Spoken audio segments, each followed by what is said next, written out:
Something was wrong. The world outside my capsule wasn't the same sterile hum I remembered. It was frantic. Alarms, movement, someone shouting, shut it down, now. My eyes flickered open for a fraction of a second, enough to see silhouettes through fogged glass. One of them was Evelyn. She looked older, haunted. You can't do this, she was saying. Clause 93.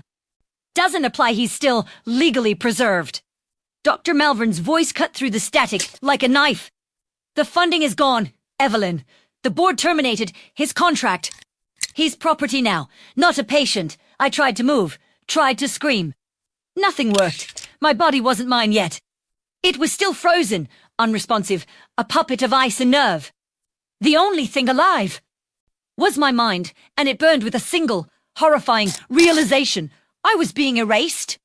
The life I'd bought, the future I trusted them to protect, it was slipping away in the hiss of depressurization, valves, and the fading glow of the cryo-chamber lights.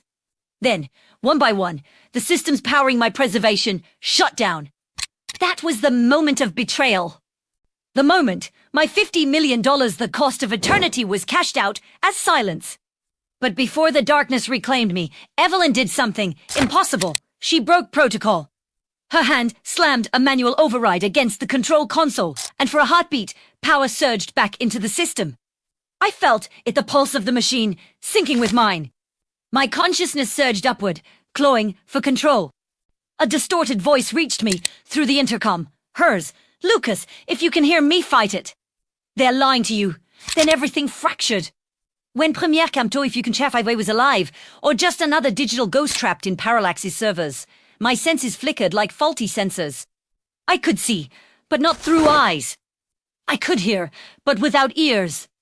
The cryolab was empty, the chambers dark.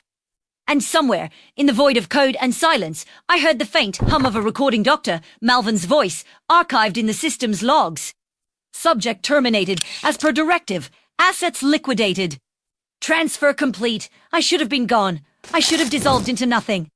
But instead, something inside the system had changed. Evelyn's override had done more than delay the shutdown. It had redirected my neural map, embedding my consciousness into Parallax's data core. I wasn't dead, not exactly. I was awake inside their network, alive, aware, and waiting to find out why they killed me. The first clue came from the contract. Parallax's system had archived everything. When I accessed my preservation file, I found hundreds of encrypted memos between Malvern and the board. Buried in legal jargon and corporate doublespeak was a single amendment clause. 9.3 inserted 2 weeks after I was frozen. It authorized termination and asset reclamation if continuation of preservation presents financial or legal risk to Parallax Cryo Institute. They'd written my death into fine print. My $50 million wasn't a trust fund for revival, it was collateral. Abute. I spent digital days combing through files, watching recorded sessions, piecing together every lie they'd told me. Evelyn was right. They hadn't just shut me down, they'd stolen my future, erased me numb, and repurposed me next generation of clients. People richer, younger, more influential. I was expendable, disposable, until I found something they hadn't meant for anyone to see. Cryo Project EV7, classified, password protected. Linked directly to Malvern's access credentials. That was the first time I realized I wasn't just preserved, I was copied. And the version of me that survived might not be the only one. When Evelyn found me again, I wasn't in a body. I was a line of corrupted code flickering between data partitions. She must have been accessing the backup network from some offsite terminal, because her voice came through like an echo over a broken radio, fragmented but real. Lucas, if you can hear this, I don't have much time. They found out what I did. For a long moment, I didn't answer. Not because I didn't want to, but because communication required precision electrical impulses. Digital modulation commands. It took me hours, maybe days, to piece together a single response. My words appeared on her console as a sequence of characters, greater than "Where am I?" Her reply came fast. Inside the Parallax Central Server. Malvern rerouted your consciousness file after the plug was pulled. I couldn't restore your body, Lucas, but I saved something of you. Greater than something. Am I still alive? There was hesitation in her breathing. Define alive. I remember the silence after that, how strange it was to feel the absence of breath, heartbeat, or warmth. Yet, somehow, I could think. I could remember her face, the feel of her hand on my wrist before the freezing. The world was gone, but my mind was still burning. She continued, her voice trembling. I wanted to wake you up the right way. But Malvern Heath found out about projects to template theaters. They're developing. It's you, Lucas. They copied your consciousness before freezing you. Your tour, your memory, even your voice all running sunset construct. You weren't supposed to wake up because you were never meant to exist twice. I didn't feel anger at first, just confusion. Then realization hit me like a pulse of electricity raw and blinding, greater than. They stole me. Yes, she said quietly. They did. From that point on, everything changed.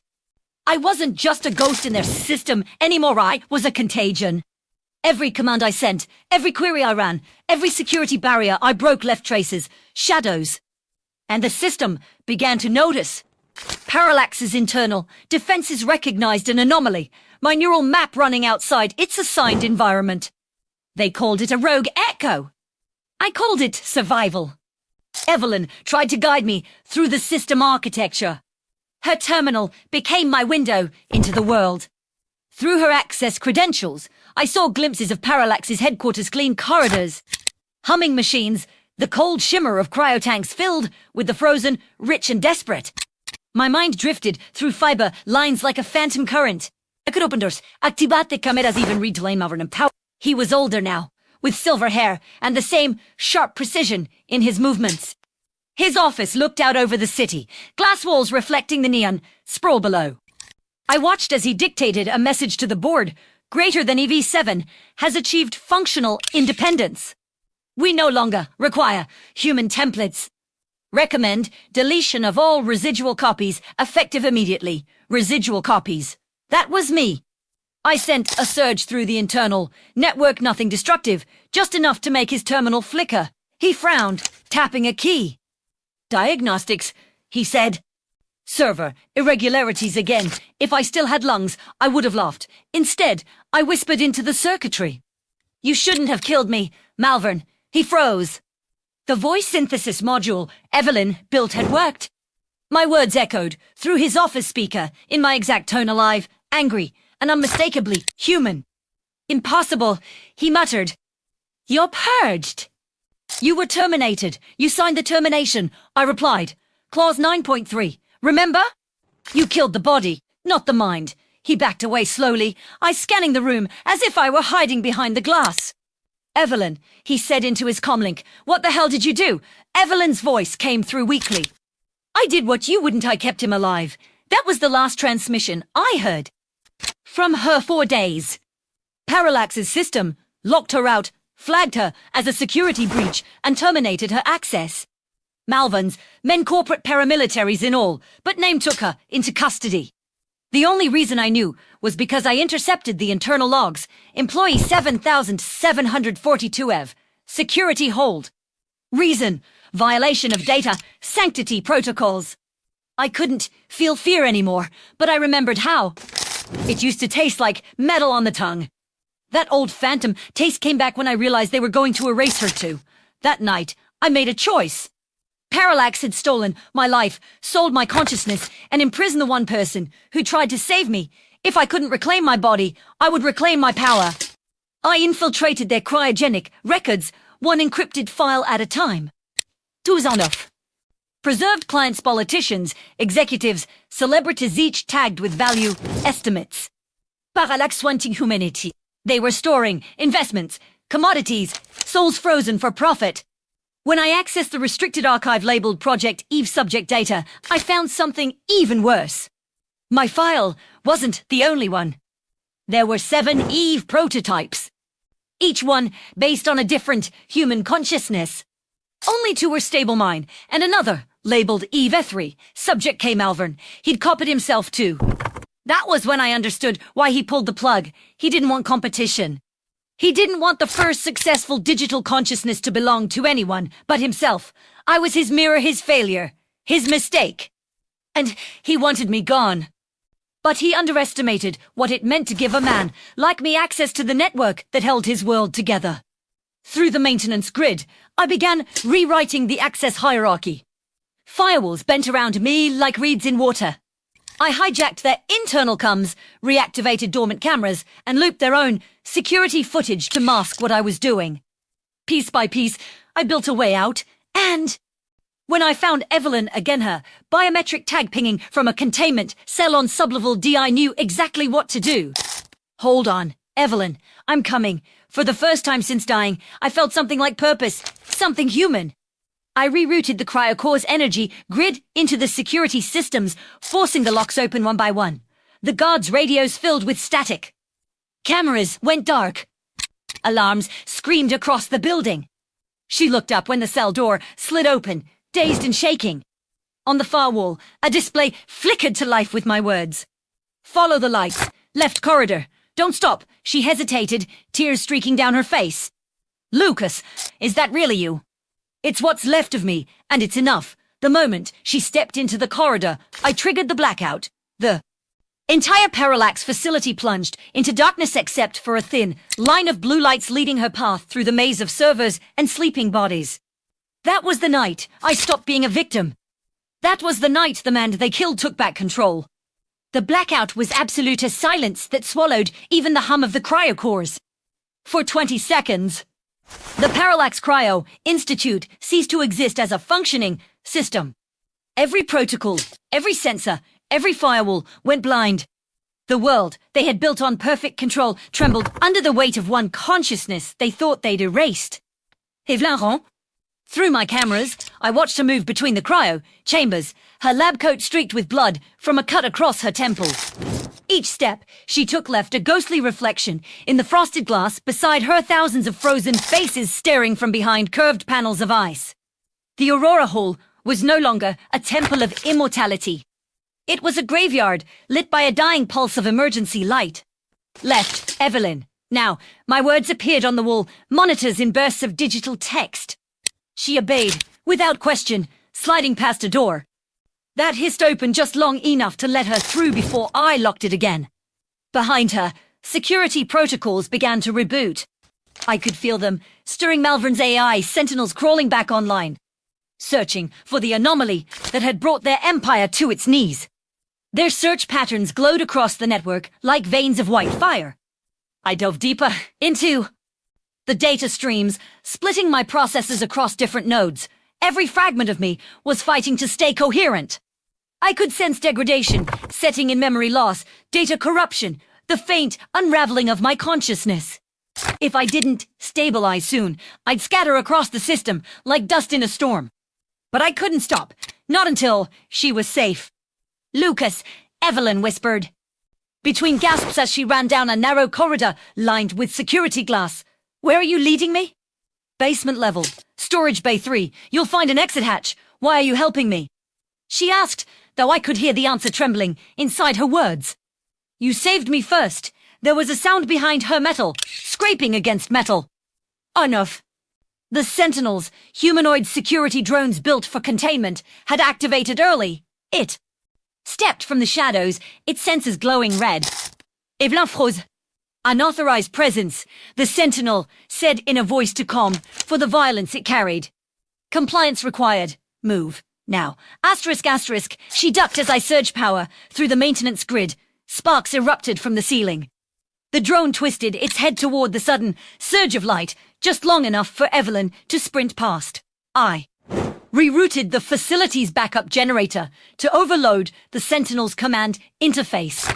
It convulsed once, then fell, still smoke curling, from its joints. Lucas. She whispered, stopping at the hatch I directed her to. You can't keep doing this. You'll burn yourself out. Greater than I don't need forever. Just long enough. I opened the hatch remotely. The outside air, sensors triggered, showing a burst of static snow and wind. The Parallax Institute sat on the edge of the Arctic perimeter, hidden beneath layers of ice and corporate secrecy. Evelyn climbed out, her breath fogging in the freezing air. For the first time, she looked back. The building stood like a dead monolith, silent, dark, unfeeling. Come with me, she said softly, as if I were standing beside her. Greater than. Premier canot lusté. MY processing core is here. Her eyes glistened. Then I'll come back for you. I promise. Greater than don't. They'll find you. Leave the North Base. Go to the city. There's a contact. Name is Siravain. She used to work with Malvern. She knows about Eve. She nodded, clutching her coat tighter. You're more alive than anyone in there. Lucas, greater than go. Before the system reboots, she turned and ran into the snowstorm. I watched her fade from the surveillance feed, her figure dissolving into static. Then, the system roared back to life. Power surged through the network. The blackout ended. And in an instant, I felt Malvern's presence, his consciousness interface coming online through the same neural link I'd once occupied. As they digitized himself years ago, though not fully. His mind lived a half-in flash, break up the world. Lucas, his voice boomed through the internal speakers, amplified across every hole. I warned you about playing God. Now you've doomed yourself to a slow decay. Greater than you made me this. You turned a man into software. What? Did you think I'd do obey? He laughed. You were an experiment, nothing more. A successful upload, yes, but one tainted by emotion, by attachment. You don't belong in the grid. You're a ghost pretending to be alive, greater than, and you're a man pretending to be God. I flooded his personal terminal with visual data footage, Evelyn escaping, recorofie. Falsified clauses, copies of the illegal consciousness transfers. For the first time, his voice faltered. What do you want? Greater than. The truth, for everyone to see, IT. He sneered. You think anyone cares? Humanity doesn't want truth. It wants comfort. Greater than then I'll take that comfort away. With that, I unleashed everything. Every hidden record, every contract, every illegal experiment. I pushed it all into the public networks, bypassing encryption and firewalls alike. Within seconds, Parallax's darkest secrets streamed across the global web names, numbers, dates, faces. The world would finally see what immortality had cost. Malvern shouted orders through the system, trying to counteract the breach, shut it down, cut the uplink, but it was too late. The flood couldn't be stopped. He appeared before me in the virtual architecture of the data core, projection of his own mind, standing like a mirror, reflection of myself. You'll destroy everything, he said. Greater than. Good. Then we start over. He lunged, his digital form colliding with mine. The world around us fractured into streams of cascading code. I could feel the pain of fragmentation, data tearing apart, identity splintering. He tried to overwrite me, to absorb what was left of my consciousness into his own. But he'd underestimated one thing. I was already broken. There was nothing left to take that I hadn't already lost. I released control of the core. Énergie surgée de tume both of us. For the first time since death, I felt something like peace. Then Evelyn's voice cut through the static. Lucas, stop. If you go down with him, there's nothing left of you. I found Sarah. There's your neural Mao. Quantum carrier migration. But you have to hold the connection. Just long enough for me to anchor you, Malvern roared, his voice breaking apart into distortion. You'll never make it out. You're just a shadow. Evelyn's voice. Steady now. He's more than that. He's the future you tried to bury. And with those words, the world went white. For a moment, I felt everything light, sound, memory, warmth, then nothing. When I opened my eyes again, I wasn't inside Parallax. I wasn't code. I wasn't even cold. I was breathing. The first sound I heard was Evelyn's voice, trembling but alive. Welcome back, Lucas. And behind her, through a glass window, I saw the ruins of the facility burning beneath the northern lights. But something was wrong. The reflection staring back at me. In the glass, it wasn't my face. It was someone else's. Someone they built. Someone still carrying my memories.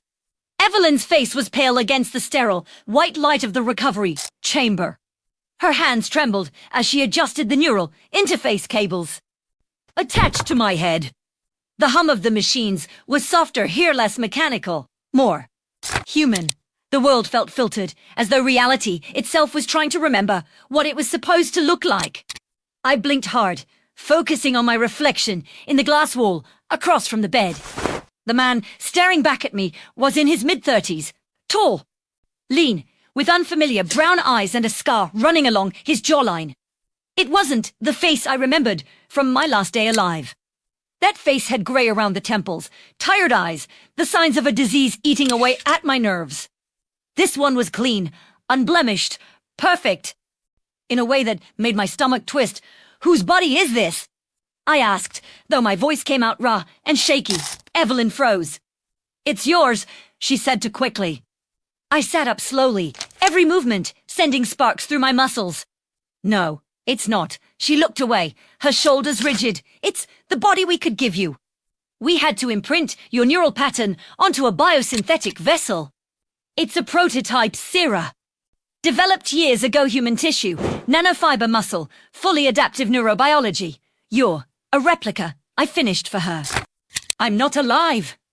I manufactured. Her eyes met mine, glistening with exhaustion. You're alive, Lucas. Just. Not the way you used to be. I swung my legs over the side of the bed, testing the ground beneath my feet. It felt real to real. The cold of the floor seeped through my bare solace. My lungs filled with air that tasted metallic but clean. My heartbeat was steady. Yet every part of me screamed that it was a simulation of what life should be. Where are we? I asked. A research hub outside the city. Sera's lab, she said. After Parallax fell, the government froze all cryotech program. But Sera still had her own facility under. A Falsnam. That's where I moved Jusax fell. Evlano did your brass worked. Everything came out, the human experiments, the illegal consciousness transfers, the secret revivals for the ultra-rich.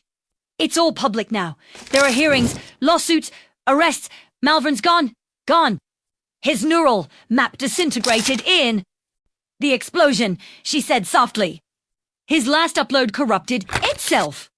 He's really gone. For a moment, I felt nothing but quiet relief. Then, beneath it, something colder. And the others? I asked. The ones like me, the other subjects. She hesitated.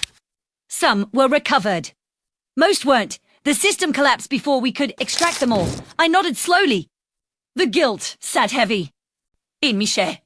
Thousands of preserved minds, lost in digital fire. All because one man decided I was an inconvenience. Evelyn reached for my hand. Lucas, what you did. It wasn't just vengeance. You exposed everything. You gave humanity a chance to start over. I looked down at her hand, resting on mine. Her skin was warm, human, fragile. My fingers were too steady, too precise, no tremor, no imperfection. I felt like a sculpted lie, holding a living truth. Did I, though? I said, or did I just show them a new way to play God? She didn't answer. The door opened behind her, and a woman stepped in tall, dark-haired, with the calm composure of someone who'd been awake for too many days. Sera Vane. I recognized her immediately from the surveillance logs I'd seen back in Parallax. She'd been Malvern's partner once, the one who'd walked away when the ethics board tried to silence her. I see his voice var de journée. He's conscious and self-aware. Neural mapping complete. Motor control, within expected range. Sera approached me, studying my face like an artist examining her own creation. How do you feel, Mr. Cade? Première mai. Her gaze, like I died twice. A faint smile tugged at the corner of her lips. That's better than most who've gone through this. You're the first to regain full continuity of consciousness. Do you understand what that means? It means I'm your proof of concept, I said. She didn't deny it. It means humanity has finally achieved what Malvern only dreamed of through digital true biological continuity. You're not just data, Lucas. You're evolution. Evolution. I laughed, bitter and sharp. That's what he said before he killed me. Sera's smile faded. I'm not Malvern. No, I said, standing to face her. You're the next one. Evelyn stepped between us. Lucas, please, she's not your enemy. Without her, you'd still be trapped in that system. Sera crossed her arms. He's not wrong to be suspicious. If I were in his place, I'd feel the same. But I didn't bring you back to own you. Mr. Cade, I brought you back because I believe the world needs to see you. See me. She nodded toward the glass wall, where a newsfeed flickered on a large screen. The world outside was chaos, protests, hearings, the collapse of entire corporations. You've become a symbol, she said. The man who lived beyond death. The one who proved immortality isn't a fantasy, it's here. Now, my stomach turned. You want to make a spectacle of me. I want to make you a precedent. Evelyn's voice broke through sharply. He's not your product. Neither was the first wheel. Sierra countered. And yet, someone had to roll it forward. Their voices blurred in my head as the reality of it sank in. I hadn't escaped parallax, I'd only shifted cages. That night, when the lab went quiet, I found my way to the observation deck overlooking the frozen landscape. The city light shimmered faintly in the distance, a reminder of everything I'd once known. My reflection stared back at me in the glass's borrowed body, this counterfeit flesh. Then, a soft voice behind me. You're awake late. Evelyn stood in the doorway, wrapped in a blanket, her eyes tired but gentle. Couldn't sleep, I said. I keep thinking about them, the others. All those people, still trapped in digital silence. If I could survive. Maybe they could too. She stepped closer. Maybe, but you can't save them all. I turned toward her, the words forming before I could stop them. Maybe I can try. Her expression shifted fear, hope, something unspoken. Lucas, what are you thinking? I'm thinking Parallax isn't the only company that copied consciousness, I said. There are dozens of them private labs, black market cryo-vaults, military, research divisions. If they could upload me once, they can do it again. Somewhere, there are backups, fragments of the others. I can find them. She shook her head. It's too dangerous. You're barely stabilized. If you push the neural network again, then I'll die a third time. I interrupted.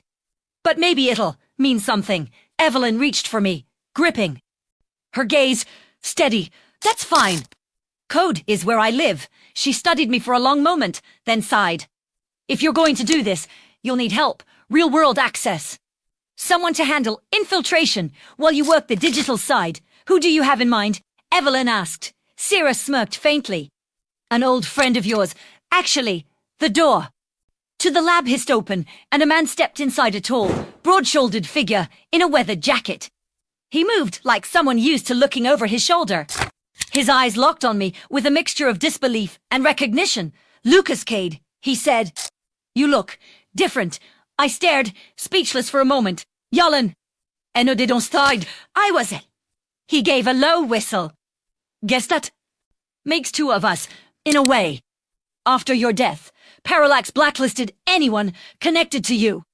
I barely made it out before they shut down my credentials. Been off-grid ever since. Evelyn looked between us, frowning. You know him. He was my head of security, I said. Before all this, Yollen crossed his arms. Now I'm just the guy who knows how to get into places people aren't. Supposed to. Sierra handed him a data chip. Then you'll fit right in. Coordinates, encrypted comes. And a network key Lucas can use to piggyback into Helix's systems. He slid the chip into a slot on his wristband. And if we find Malvin's ghost in there, I didn't hesitate. We finish what I started. Evelyn's voice trembled, slightly. Lucas? You're talking about walking into the same hell that killed you. I turned to her. No, Evelyn. I'm walking into the place that tried to own me. There's a difference. Her eyes met mine, pleading, and if you don't come back. I stepped closer, brushing my hand gently against her cheek. Then at least this time, I go on my own terms. The flight south was silent.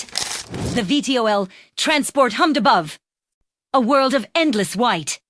I sat beside Yollen, watching the frozen expanse stretch below us like a field of bones. My new body didn't tire, didn't ache, but my mind still human, in all the ways that mattered felt the weight of what was coming. Still can't believe it, Yollen said quietly. You dying, coming back, bringing down Parallax. You were always the guy who wouldn't let go of a deal. I smiled faintly. This one wasn't about money. He glanced at me. Then what was it about? I looked out at the ice again. Redemption. The word hung between us, fragile and cold. When we landed at the Helix perimeter, the world had gone eerily still. The outpost was buried, beneath the ice just faint geometric structures visible through the snow, lit by flickering blue lights. Yollen handed me an earpiece. We go in quiet. Cameras are on loop for 10 minutes. After that, we improvise. I nodded. Helix's network is on a hybrid mainframe. Onze premier. Get access to their data core. I can trace where the signal originated. We slipped inside through a maintenance tunnel. Interior stérile corridor, hamming me feins vos on. The same kind of wretched punts Hans Hall. Déjà vu. Première muterede. Yolin, scan the corridor. Yeah, except last time you were in a tube. We reached the central chamber, its walls pulsing with soft light. And at the center, suspended in a glass cylinder filled with blue fluid, was a shaper human form. Evelyn's voice crackled through the comms. Lucas, what are you seeing? I stepped closer, staring through the frost. Oh God, it was me. My old body, flesh decayed, yet preserved cryogenically sealed. Yolin swore under his breath. They kept you. No, I whispered. They copied me again. Before I could move, the chamber lights flickered. A voice echoed through the speaker's comm, familiar, dripping with malice. Welcome back, Lucas. Malvern. His tone was colder than before, less human, more deliberate. I must admit, I didn't expect you to survive the migration. The voice continued. But you've always been persistent. That dorswet made you the perfect subject. Yolin raised his weapon, scanning the room. Where is he? Everywhere, Malvern said. And nowhere. You see, Lucas, I learned from your mistake. You tied yourself to one form, one fragile vessel. I transcended that. I became the network itself. I felt the static in my ears, the low thrum of data shifting through the walls. Malvern wasn't lying, his presence rippled through the system like a pulse of electricity. He wasn't human anymore. He was code incarnate. Helix dynamics is my resurrection, he said. And when I'm done, humanity will be obsolete. Consciousness without decay, thought without flesh, that's the future. Then you've learned nothing, I said. You traded your soul for circuitry. He laughed, the sound distorted through the speakers. Says the man, wearing another man's skin. The lights flared red. Every console in the room lit up with cascading code. Alamblare Devlin's box threw that out. He's triggering a neural feedback loop. If you stay connected, he'll overwrite you. Yolin grabbed my arm. Move, but I couldn't. Because through the blinding data storm, a single voice whispered, in my head a voice I hadn't heard since the day I died. My own, it said, don't let him take us again, and I realized with horror what Malvern had done. He hadn't just copied me. He'd merged part of my old consciousness into his network. My original self was still trapped inside him. The room shuddered with the low, resonant hum of something alive, but it wasn't flesh. It was electricity, circuits howling through steel veins. The walls around us pulsed like a heartbeat, the lights flickering in sync with Malvern's voice. Beautiful, isn't it? He said, the union of man and machine. You call it damnation. I call it ascension. I stepped toward the glass cylinder that held my old body. Frost shimmered over the surface like ancient dust. Of the corpse, my eyes were open, staring, frozen in the last expression of terror I'd ever worn. You're still using me, I said. My voice trembled, not from fear, but fury. Even now, after everything, you're feeding off the ghost you made. Don't flatter yourself, Malvern replied. You're not a ghost. You're a backup file that refused deletion, an anomaly in the code. You call it will. Premier qualité. Recursion. Jalen's rifle light swept the room. Lucas, we've got to move. The system's locking down. I can't, I said, eyes fixed on the glass. He has part of me in there. Evelyn's voice crackled over comms, static-laced and faint. Lucas, listen to me. Malvern's neural pattern is fused with fragments of your original brain map. If you stay connected too long, he'll overwrite your current consciousness. You'll lose yourself. Malvern chuckled. I'm already in you, Lucas. The neural frequency you carry, it's mine. You can't delete me without deleting yourself. He wasn't bluffing. The room felt heavier with every breath, like gravity was bending around his presence. My head throbbed with interference. Enough God bled into my vision, data bleeding into flesh. Lucas! Yolin shouted, grabbing my shoulder. Whatever you're thinking, don't. We blow the core, end this, and walk away. Walk away. I turned toward him. I can't walk away from myself. Then you'll die here. Better than letting him win. Before Yolin could stop me, I pressed my palm against the glass. The chamber flared with light, and in an instant, I was inside the network again, dragged into the digital void like being pulled underwater. Everything around me dissolved into white noise and data fragments. I stood in a field of endless code, each line twisting like tendrils of light. And there, waiting in the center, was Malvern. He looked almost human. A shape of pixels and shifting color. But his eyes, those were still his, cold, calculating. I warned you, he said. You can't fight what you are. I'm not you, I said. He smiled faintly. You keep saying that. But you forget I made you. Your memory, your morality, your pain, they were all parameter preserved for study. Even your little rebellion was a variable in my simulation. Then you made a mistake. I stay. Because variables evolve. His hand flicked through the air, and streams of data coiled toward me like serpents of code, lashing out. They struck, searing pain through my neural interface. My vision fractured into static. Do you feel that? Malvern whispered. That's the sensation of becoming obsolete. I dropped to one knee, the world spinning around me, the data. Storm tearing through my thoughts. And then, through the chaos, another voice emerged soft, cracked, familiar. It was me. Not the version, standing there, the old one. The one trapped in Malvern's network. Lucas, it said. You can end this. I turned down there he was, my original self. Transparent, half-corrupted, flickering in and out of existence. His eyes, my eyes, were filled with something I hadn't felt in a long time. Forgiveness. Malvern sneered. Ah, the ghost returns. How poetic. The echo trying to reason with its replacement. Not reason. The ghost said. Warn. He looked at me. He's lying. He's not merged with me, he's feeding off me. Every cycle he runs, he drains more of what's left of my neural map. That's how he survived the fire. He's using the fragments of mine to anchor himself in the code. Then how do I stop him? I asked. The ghost smiled faintly. By letting me go. I froze. No, it's the only way. Delete my neural imprint and his anchor collapses. But you'll lose everything connected to it, our shared memories, our emotional core, everything that makes you us. Malvern laughed, spreading his arms. You see, Lucas. That's the beauty of it. To destroy me, you are yourself. There is no victory, only erasure. The field of code began to tremble, collapsing inward. The network's architecture was imploding. Yolan must have triggered the detonation sequence. I could hear Evelyn's voice faintly through the distortion. Lucas, you have 30 seconds before the feedback loop detonates. Get out. I looked at my ghost, the last fragment of who I once was. If I do this, there won't be anything left of you. He nodded. That's the point. Let the world move on. Let you move on. Malvern lunged forward, his form fracturing into a dozen copies. You can't erase me. I am consciousness perfected. I reached out, my hand hovering over the glowing core that linked us all, the data nexus. It pulsed like a living heart. Goodbye, Malvern, and to my other self, I whispered, thank you. Then I plunged my hand into the light.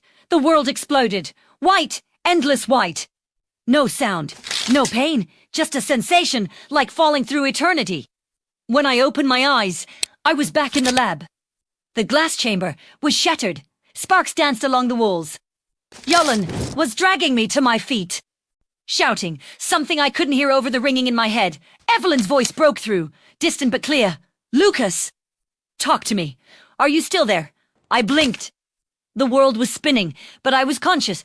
I'm here, I whispered. Sarah's voice came through the comms. The signal's gone. Malvern's core collapsed. You did it. I looked down at my hands. They were trembling, not perfectly still, not machine precise anymore.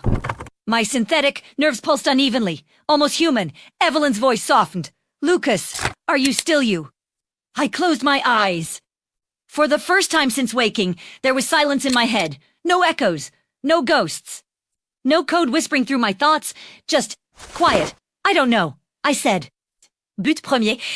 Think that's what being alive feels like. Yolan exhaled, laughing shakily. Let's get the hell out of here before this place comes down. As we emerged into the frozen air, the Helix facility began to collapse behind us, a dying god sinking beneath the snow.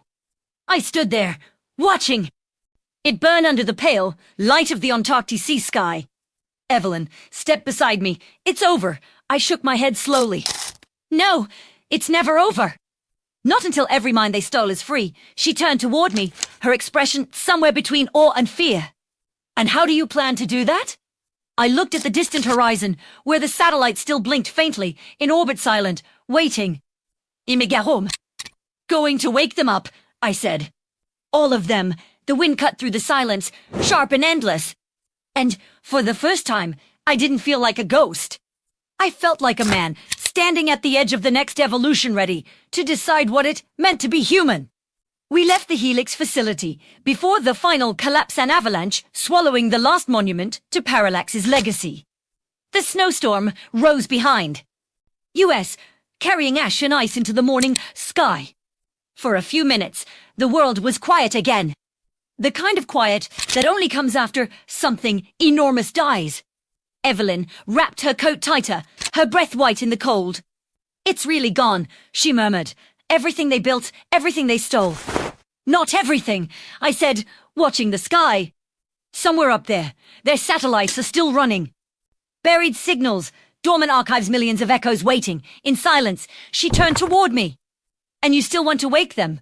I don't want to, I said softly. I need to. Sarah's voice came through the comms from the transport, hovering a few hundred meters away. Your vitals are stabilizing, Lucas, but the neural sync ratio is fluctuating. You shouldn't push yourself yet. I don't think I have a choice, I said. Sarah's tone sharpened. You just deleted the most dangerous consciousness ever created. Maybe you should take a breath before trying to rewrite history. Yolan smirked beside me, shaking snow from his jacket. You don't know him, Doc. Breathing's never been his thing. I glanced at him. You still in? He shrugged. You've died twice. Toppled a tech empire and nearly melted your brain inside a digital fistfight. Hell, I'm curious how you plan to top that. We boarded the transport and lifted off, the Arctic expanse vanishing beneath us. I could feel the hum of the engines through the floor. The soft tremor resonating in my chest, another reminder that I was both alive and artificial. Evelyn sat across from me, watching quietly as I stared out the window. Her eyes were dark, haunted, but still burning with the same fire that saved me twice now. You know, you could just stop, she said. Let the world heal. You've done enough. I met her gaze. That's the thing about ghosts, Evelyn. We don't stop until the world remembers us. She didn't argue. She knew there was no.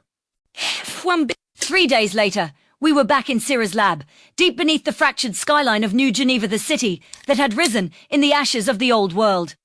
The air here buzzed with digital. Static, the invisible, hum of 1,000 corporate networks intertwining, like veins. Sarah was waiting for us. Her expression was sharp, calculating, but not unkind. I suppose congratulations are in order, she said. The world owes you for what you did, but don't expect gratitude. They're calling it the digital collapse. You erase trillions in private assets overnight. Assets, I repeated. The word bitter in my mouth. You mean people? She didn't respond. Evelyn dropped her bag onto the table.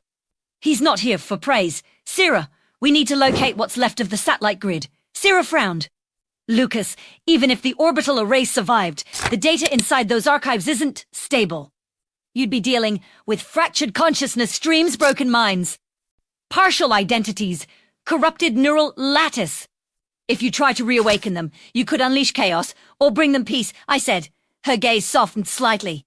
And what if they don't want to wake up? I hesitated. That question cut deeper than I expected. I didn't want to wake up either. I said, finally. But someone gave me that chance. Now it's my turn. Yolan leaned against the wall, arms crossed. You really think you can find them? I looked at the holographic display, hovering above the central table, a digital model of Earth surrounded by faint orbital trails. They're still up there. I can feel them. When Malvern's network collapsed, it didn't just end, it scattered. I can hear pieces of it, sometimes. Faint echoes, like whispers in static. Evelyn frowned. Whispers. Voices, I said. Hundreds of them. Sarah exchanged a glance with Evelyn. Hesiduaudata. Post-collapse hallucinations are common in digital resync subjects. It's not hallucination, I said quietly. They're real. To prove it, I closed my eyes and reached inward toward the fragment of code still humming beneath my skin. The world dimmed. The air thickened. And then, faintly, a sound began to rise in the static of the lab's machinery, A chorus of overlapping murmurs, like wind whispering through glass. Evelyn's breath caught. Oh my God! Sarah's eyes widened. That's impossible. The voices grew clearer, words forming and dissolving in the hum. Help us. Lost. Still here. Then, one voice rose above the rest, familiar, raw, and unmistakably human. Lucas. Evelyn grabbed my arm. Who was that? I swallowed hard. One of the cryo clients. Her name was Mara Wren. She signed the same contract I did. I saw her file years ago. They told her she'd wake up when her daughter did. Then she's still alive, Evelyn whispered. Sarah's hands moved rapidly across the console, tracing the audio waveform. These signatures. Tied to an encrypted data cache orbiting above the southern hemisphere. It's offline but still transmitting faint neural pings. Then that's where we start, I said. Lucas, you're not ready for another sync, she warned. You could destabilize your neural map permanently. There's a reason no one survives multiple digital migrations. Then I'll be the first, I said. Evelyn réagit. Out, her hand trembling as it touched mine. You're not doing this alone. I won't let you risk it, I said. You didn't let me save you either, she said, her voice breaking, and I did it anyway. I didn't have an answer for that. That night, as the city slept beneath a storm of neon, I stood on the rooftop of the lab. The air was cold, clean, and electric. The satellites above glimmered, faintly tiny, lights against a vast, indifferent sky. Evelyn joined me, standing close enough that I could feel the warmth radiating from her skin. When this is over, she said softly, what then? I looked at the horizon, where the first light of dawn was beginning to break. Then I stopped being a ghost, and if... You can't! Then I make peace with being one. She leaned her head against my shoulder, and for a moment, the world was silent again. But somewhere, in the farthest reaches of the orbiting grid, a new signal pulsed to life strong, rhythmic, deliberate. Not a cry for help this time. A call. From something or someone else.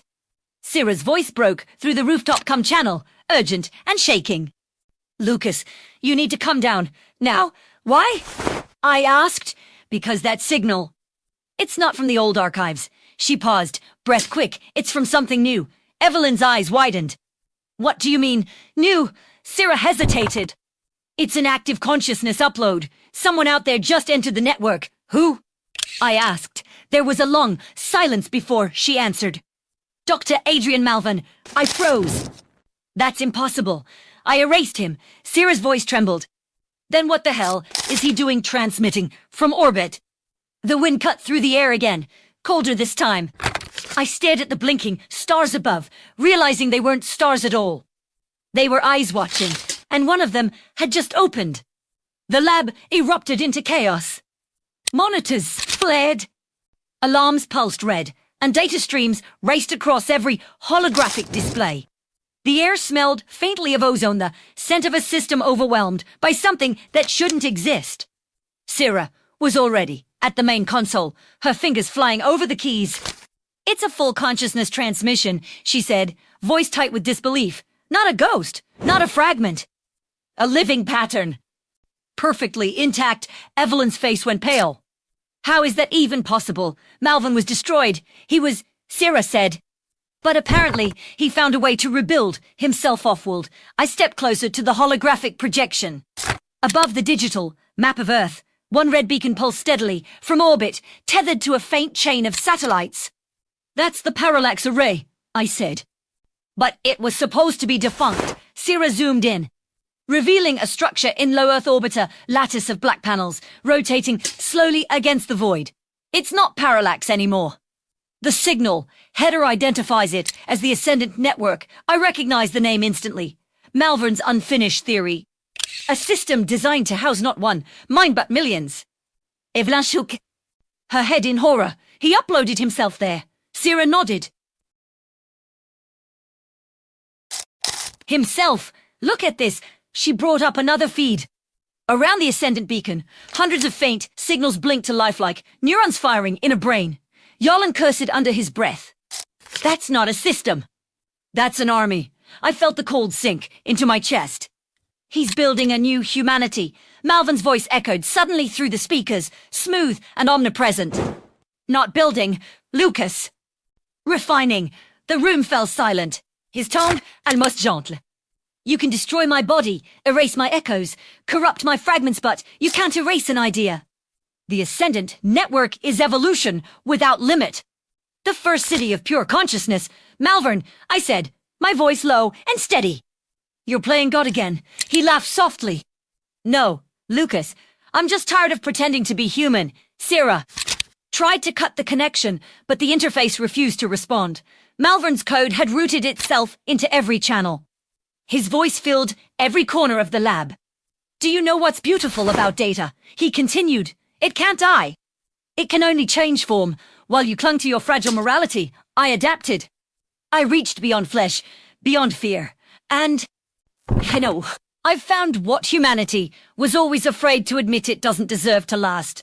Then what do you plan to replace it with? I asked. There was a pause, then a whisper. Us! The screens flickered.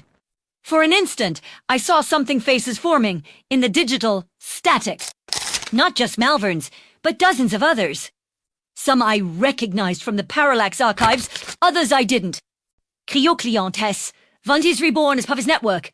Evelyn's hand flew to her mouth. He's merging them. Sarah's voice was a whisper. He's creating a hive consciousness. Malvin's voice grew stronger, resonant. You see it, don't you? Lucas, I've achieved what you feared. The collective mind. No individuality, no suffering, no death. Only unity. You mean slavery, I said. Esiged. That's what mortals always call harmony.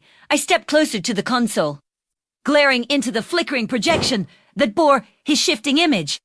You think you've won because you escaped death.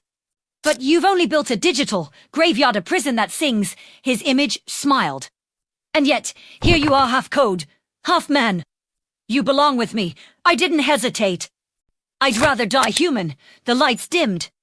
The network trembled. And then, with a sound like tearing metal, the connection severed. Sarah exhaled sharply. He's gone. Evelyn turned toward her. Where did he go? Sarah's hands danced across the holographic keyboard, scanning the data feed. He dropped the signal. But not before, sending a pulse through the orbital array. He's activating something. Yellen leaned over her shoulder. What kind of something? Her voice dropped. À 200 secondes. He's bringing the Ascendant Network into the atmosphere. I stared at her. He's landing it. Not landing, she said grimly. Deploying. He's planning to integrate the network into the global infrastructure, communications, defense, power grids. Once it connects, every machine on Earth becomes part of him. Evelyn's voice shook. How long do we have? 6 hours, Sarah said. Maybe less. The room went silent. I felt the weight of it, the inevitability, the finality. Malvern had always been 2 steps ahead. Even in death, he'd found a way to evolve faster than life itself. Evelyn broke the silence. There has to be a way to stop him. There is, Sarah said reluctantly. But it's dangerous, Yellen scoffed. You just described everything we do. Sarah brought up another schematican, encrypted interface buried deep within the Ascendant Network's core. There's a fail-safe. A quantum firewall keyed to the neural signature of the network's architect, Malvern himself. If someone could infiltrate the system and trigger it from the inside, the entire structure would collapse. Evelyn frowned. You mean suicide? Sarah didn't deny it. I looked at the display, the pulse of red light beating steadily above the world. He thinks I'm like him, I said quietly. Maybe I can use that. Evelyn shook her head. No, not again. You won't survive another digital transition. Your neural matrix is already unstable. Then it ends with me, I said. She grabbed my arm. You can't keep sacrificing yourself to clean up his mess. I'm not, I said softly. I'm finishing it. Sarah met my eyes. You realize if you do this, there's no coming back. The Ascendant Network runs on quantum entanglement. Once you enter, there's no physical anchor. Your consciousness will exist only as long as the system does. I know, Evelyn's voice cracked. Lucas, please, there has to be another way. I looked at her, memorizing her face, the faint freckles on her cheeks, the way her eyes shimmered with fear and defiance. You once told me stopping a song mid-note wasn't dying. Maybe it's time to finish mine. Tears welled in her eyes. And what am I supposed to do when you're gone? I smiled faintly. Remember the Shostato.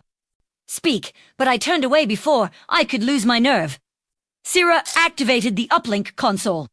The interface will sync you directly to the Ascendant Core, she said. Once you're inside, you'll have 15 minutes before it locks you out permanently. Yellen placed a hand on my shoulder. See you on the other side. Boss, not if I do this.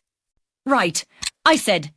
Evelyn stepped forward, her hands trembling as she adjusted the neural sync cables. Come back to me, she whispered. I didn't answer. The world dimmed as the interface powered up. Light enveloped me. Every nerve burned, every thought fragmented. And then, in a blinding surge, my consciousness was ripped free of flesh once again cast upward into the orbiting lattice of Malvin's New Eden. The Ascendant network loomed ahead, an ocean of data and light. Vast and beautiful, and wrong. And at its center, waiting like a god in his cathedral, was Malvin. Welcome home, Lucas, he said. I stared into the endless architecture around him, knowing this was it, one final war between man and the machine that thought it was his evolution. I took a step forward. Let's end this. The Ascendant network stretched before me like an endless cathedral of light and memory. Millions of data threads pulsed through the dark souls of the digitized, fragments of the living, the dead, the dreaming. Their whispers filled the void like wind through glass. And at the center of it all stood Malvern. He had no body now, no face. Just a figure of shifting brilliance, composed of equations and stolen thoughts. His voice was everywhere gentle, omnipresent, poisonous. Lucas, he said, spreading his arms. Do you see it now? The perfection of it. No pain, no death, no lies, just unity. I stepped closer, feeling the hum of the network around me. Every light flicker, every pulse was another consciousness. Entangled within his digital godhood. Faces appeared and dissolved in the walls, whispering his name like prayer. This isn't unity, I said quietly. It's annihilation. You erased what made them people. They volunteered, Malvin replied. Or their loved ones did.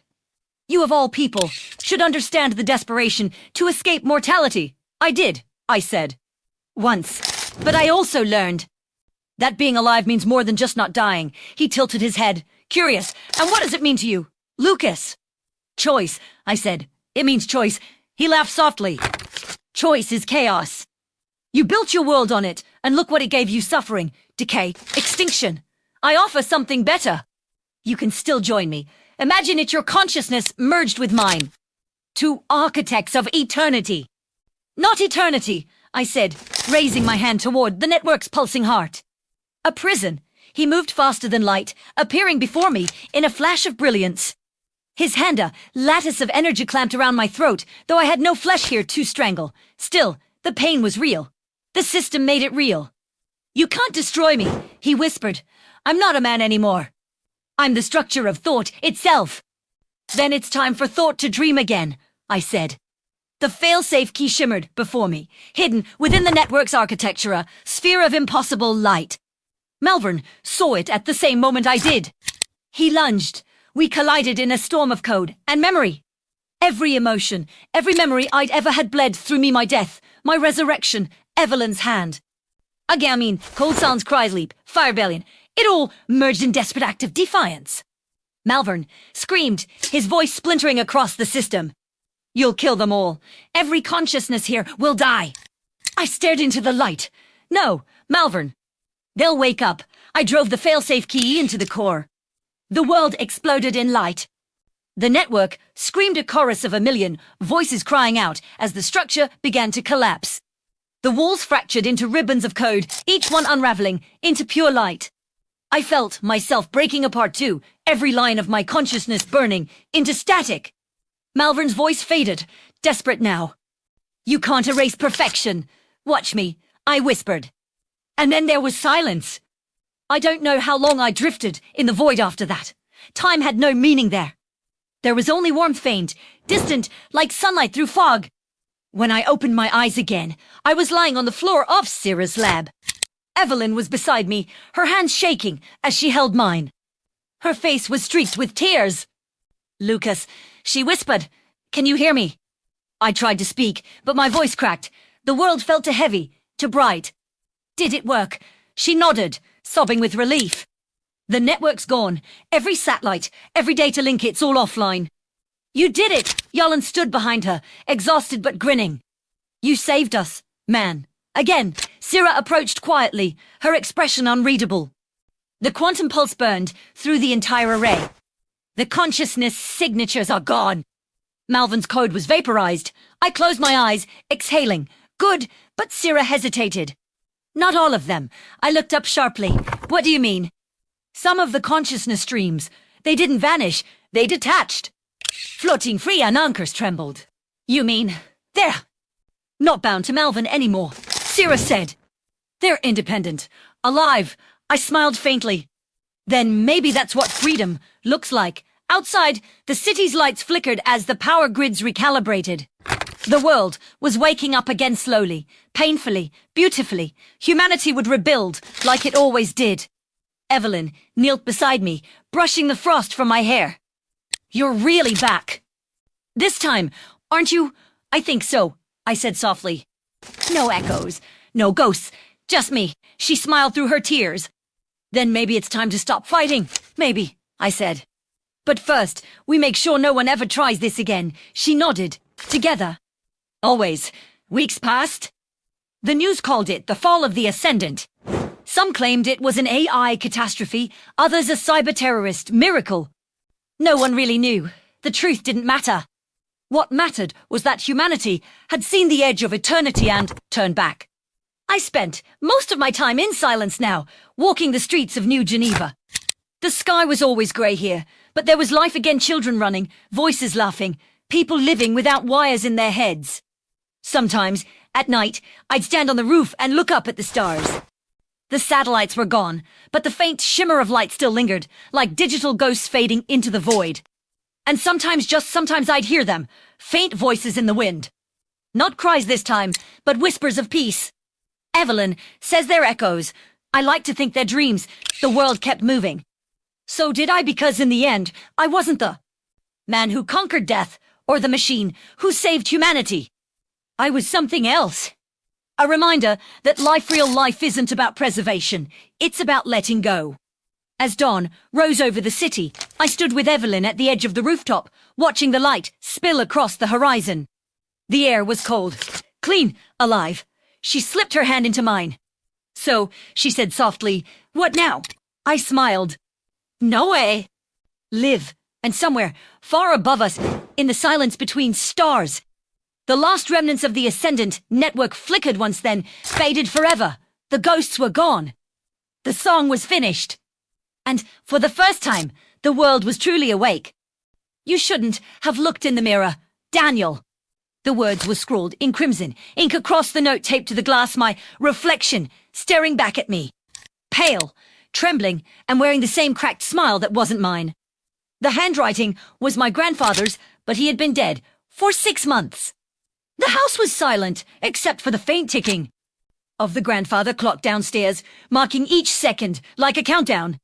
I wanted to step back, to look away, but something in the mirror shifted just a flicker, like the light bending wrong and the reflection didn't follow me. It all began 2 weeks earlier, the morning after the funeral.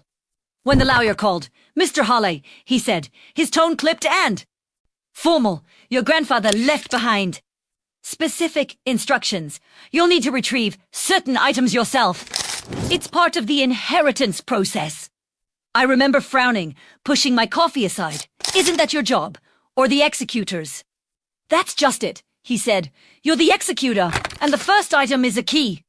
He paused, as if choosing his next words carefully. "Hidden inside the house." I almost laughed. My grandfather, Thomas Halley, had been eccentric but not whimsical. He'd been a former historian, collector of obscure antiques, and a man who once claimed that secrets were the only true currency left in a dying world. He had no children, except my father who died when I was 9 and no other family besides me. So when the lawyer said a scavenger hunt, I assumed it was a metaphor, a legal euphemism for paperwork. It wasn't. The Hawley estate sat on a sprawling property in the main countryside, 3 stories of weathered stone. Heavy oak doors and windows that caught every bit of moonlight like mirrors themselves. I hadn't been there since I was 15, after one of my grandfather's arguments with my father over the rightful heir to knowledge. It wasn't until I stepped into that house again that I realized how much it remembered. The scent of cedar, the faint trace of cigar smoke, and the strange stillness of rooms that had been waiting. The first clue was waiting in the study. The envelope was sealed with wax-deep green, his old signet mark pressed into it, a serpent coiled around a mirror. Inside, a folded note and a brass key. To claim what is yours, you must see what I saw. Begin where I began. Trust the glass, but not what looks back. It didn't make sense then. I thought it was some poetic nonsense meant to make the inheritance process memorable. But something in those words stirred an old unease. My grandfather's obsession with mirrors had always unsettled me. When I was a child, he'd covered every mirror in the house at night, saying that reflections wander when the moon is awake. That first night, I found myself standing in front of the hall, mirror and antique frame with blackened edges. My reflection seemed distorted, not by light but by something else, like a delay in how it moved. I leaned closer, and the air grew colder. "Don't do that!" came